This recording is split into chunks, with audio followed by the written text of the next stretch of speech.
The mirror that watched back.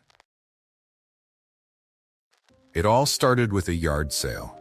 A young woman named Rachel had just moved into a new apartment. It was her first place on her own, and she wanted it to feel unique, to reflect her personality.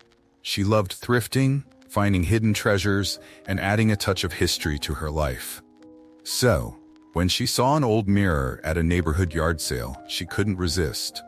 It was large, with a beautifully carved wooden frame. The glass had a slight, mysterious tint, as though it held secrets from the past. The seller, an old man with tired eyes, had offered it for practically nothing. "Take it off my hands," he said, his voice barely above a whisper. There was something about his eyes, a mix of relief and fear, as if he couldn't wait to get rid of it. But Rachel didn't think much of it. To her, it was just a great deal. She hung the mirror in her hallway, right across from her bedroom. It seemed to fill the space perfectly, adding a sense of depth that made her little apartment feel bigger. That first night, as she walked past it on her way to bed, she thought she saw something move in its reflection. It was just a flicker, a blur at the corner of her vision. Rachel laughed it off. She was tired from unpacking, and her eyes were playing tricks on her. The next few nights were uneventful, until one evening, Rachel stayed up late watching a movie. It was well past midnight when she finally got up to turn off the TV. As she walked towards her bedroom, she saw her reflection in the hallway mirror. But something was wrong. She stopped, staring at herself. Her reflection stood still, perfectly matching her, except for the eyes. Her eyes in the reflection were looking at something behind her. Rachel turned quickly, her heart pounding, but the hallway was empty. She took a deep breath, trying to calm herself. "I must be very tired," she said to herself, and went to bed. But sleep didn't come easy that night. She kept thinking about those eyes, about how they seemed almost alive, almost aware of something she wasn't. The next morning, Rachel decided to cover the mirror with an old sheet. It seemed silly, but it gave her some peace of mind. Out of sight, out of mind, she told herself. And for a while it worked.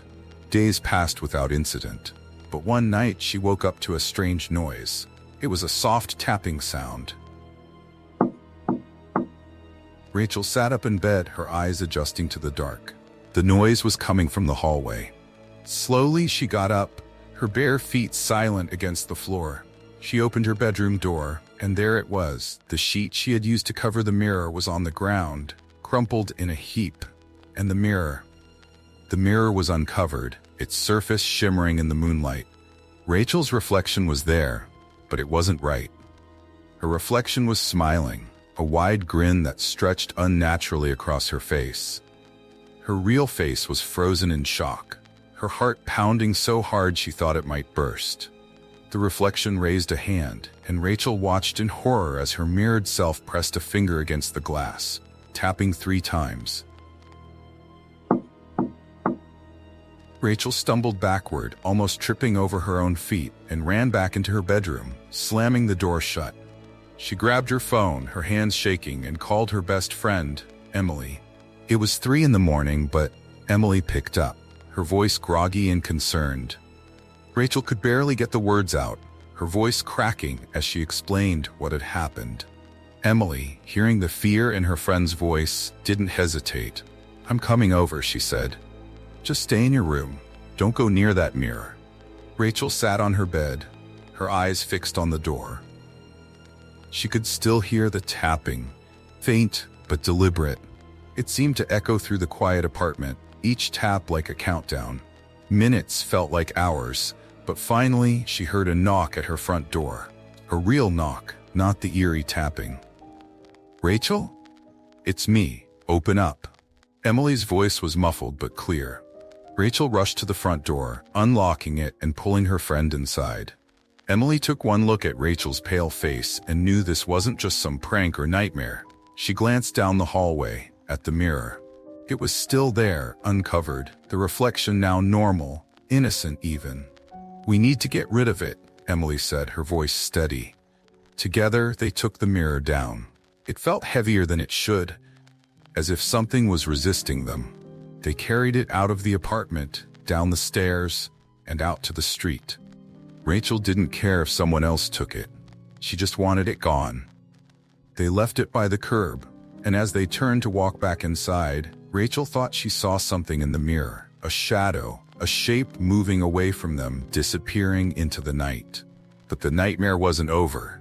That same night, Rachel woke up with a jolt. She felt a chill in the air, and her room seemed darker than usual, as if the shadows were deeper, reaching out for her. She heard it again. But this time, it wasn't coming from the hallway. Slowly, she turned her head towards the corner of her room. Her heart skipped a beat. The mirror was there, leaning against the wall. She knew they had left it outside, so how had it returned? The tapping grew louder, more insistent, and she watched in terror as her reflection emerged from the mirror, stepping out onto her bedroom floor. The figure that emerged wasn't just her reflection. It was twisted, darker, with hollow eyes that seemed to swallow all light. It grinned at her, that same unnatural smile, and before Rachel could scream, it lunged towards her, pulling her into the cold, shimmering surface of the mirror.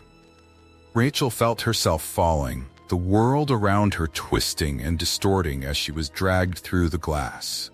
She reached out, trying to grasp anything solid, but there was nothing, just an endless, chilling darkness.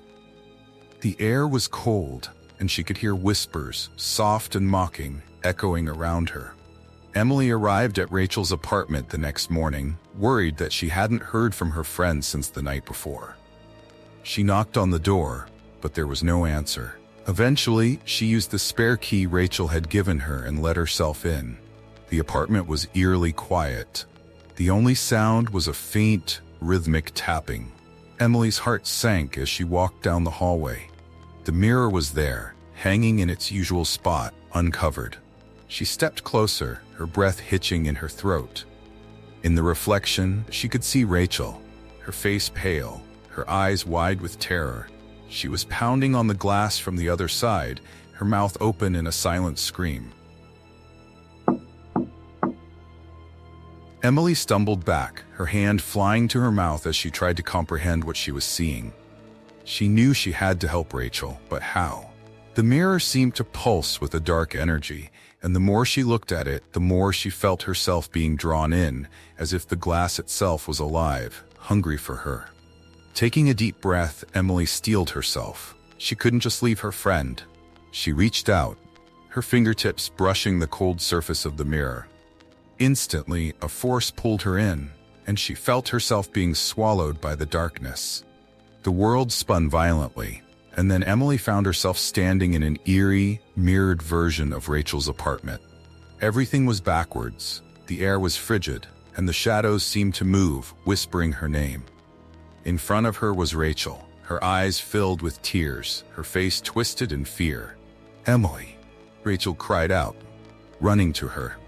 They embraced, clinging to each other in the strange, cold world they found themselves in.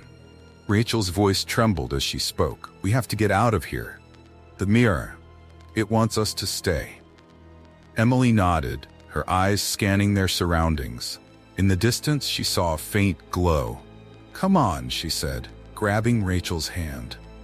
"I think that's the way out." They moved cautiously through the twisted version of the apartment, the whispers growing louder, mocking them, taunting them. The glow grew brighter as they approached. It was coming from the mirror, a swirling vortex of light within the dark glass. Emily knew they had to act fast. She looked at Rachel. Together they ran towards the light, the shadows reaching out, trying to pull them back. With all their strength, they jumped into the glowing vortex. They tumbled out of the mirror, landing hard on the floor of Rachel's real apartment. The mirror lay before them, its surface now dark, rippling as if it were alive. Emily got to her feet, her eyes fierce. "We have to end this." She grabbed a heavy iron candle holder from the table and raised it above her head. Rachel, still trembling, nodded in agreement. Together, they smashed the mirror, shards of glass scattering across the floor. each piece losing its dark shimmer and turning dull and lifeless. As the last shard shattered, the air in the apartment seemed to lighten. The oppressive chill lifted, and the whispers finally ceased. Rachel and Emily stood there, breathing heavily, staring at the broken glass that had once held them captive. "It's over," Rachel whispered, tears streaming down her face. Emily put an arm around her friend, pulling her close. "It's over," she agreed, her voice filled with relief. Rachel and Emily cleaned up the shattered mirror and threw away every piece, making sure none remained. The nightmare was finally over, but the experience left them changed. They knew they had faced something beyond the ordinary, something dark and relentless. And they had survived. Rachel eventually moved out of the apartment, unable to shake the memories of what had happened there. She and Emily stayed close, their bond stronger than ever. They never spoke of the mirror again, but whenever they passed by a reflective surface, they couldn't help but glance, just to make sure nothing was looking back.